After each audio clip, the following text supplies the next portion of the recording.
Résumé de mon après-midi, j'ai passé 2 heures à chercher un film à regarder. Évidemment, je n'ai rien trouvé. Donc j'ai décidé de tester le ukulélé, le ping-pong, la muscu, les échecs, et à 17h, j'ai découvert Ozak, la seule plateforme qui offre jusqu'à 50% de réduction sur mes places de cinéma, sans condition. À ce prix-là, plus de doute sur mon programme de demain. Ozak. Qu'est-ce que tu m'as fait, là? C'est une bonne situation, ça, Scribe. Arrête de les assommer avec toutes ces questions, tu vois bien que ça les fatigue. Il faut que ça pop. Les héros, épisode 2. Anna Ladoul et Marco Lavia viennent nous présenter leur nouveau film au fil des saisons. Charlie, 20 ans, étudiante, revient dans la ferme familiale en Virginie pour aider sa mère qui est souffrante. Elles ont une vision différente de la vie. Charlie étudie la finance, tandis que Laura gère un élevage de poules. Après une longue absence, Solange, la mère de Laura, grand-mère de Charlie, débarque à la ferme. Elle est française, féministe et excentrique. Solange a quitté l'Amérique alors que sa fille était encore une enfant, et elles ne se sont jamais beaucoup revues. Salut, je m'appelle Anna Ladoul et salut la communauté Ozak. Salut Ozak, moi c'est Marco Lavia. Nous, on s'est rencontrés en études de journalisme. Et assez vite, on a commencé à faire des documentaires ensemble. Et je pense que c'est la créativité, Ouais. Aussi, on a l'impression qu'on est un petit peu plus rapide. À deux. Et puis aussi, il y a ce ping-pong qui est hyper intéressant et tout. Ouais, et après, se rebalancer tout le temps des idées, et après, faire avancer la créativité. Et après, on se dit aussi, c'est tellement un parcours du combattant aussi de faire un film que, on est ensemble dans les bons comme dans les mauvais moments, quand il y a des bonnes et quand il y a des mauvaises nouvelles. Faire un film, ça met des années et il y a beaucoup de mauvaises nouvelles avant d'avoir des bonnes nouvelles.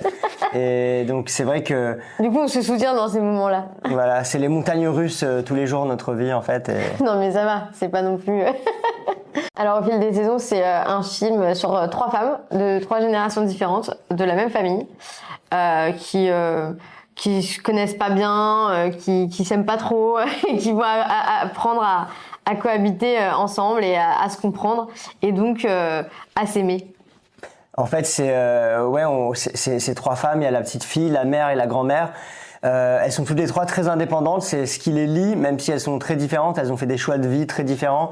Et justement, on voulait présenter 3 versions d'indépendance, 3 versions de féminisme différents. Et de féminité. Et montrer qu'en fait, il y a pas qu'une façon d'être féministe. Il y a pas qu'une façon d'être femme.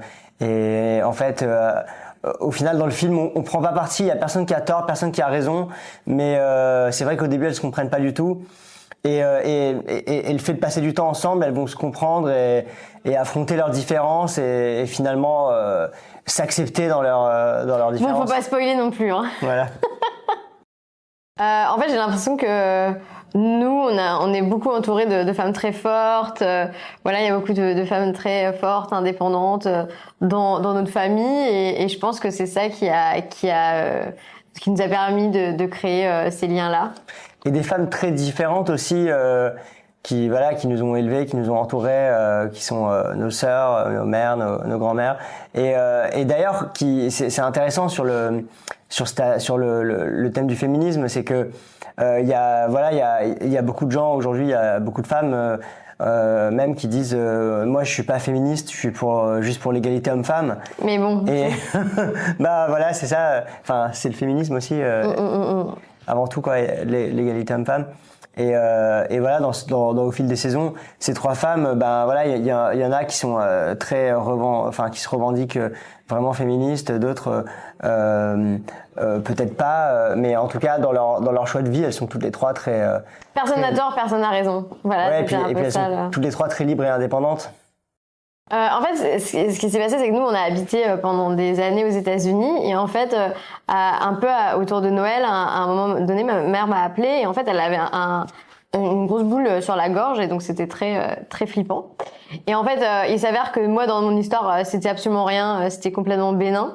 Mais bon, c'est vrai que ça a mis quand même notre cerveau de scénariste, j'ai l'impression, en route.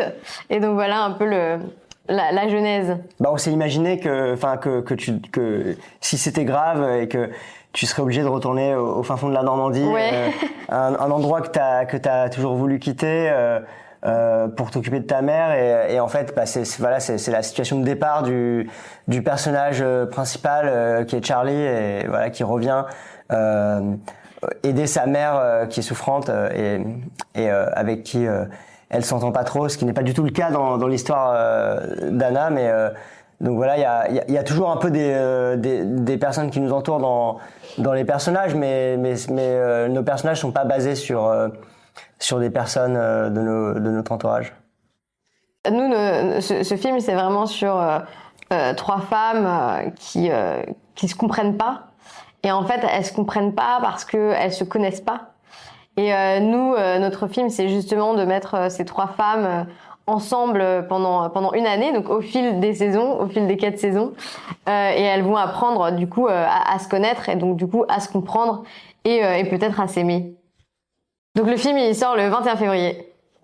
Anna, Marco, pour finir cet échange autour de Au fil des saisons, avez-vous une anecdote à nous partager sur le tournage ? Disons qu'on a quand même tourné avec des centaines de poules, je crois 250 au total. Et donc c'est vrai que c'est un petit challenge de devoir diriger des poules.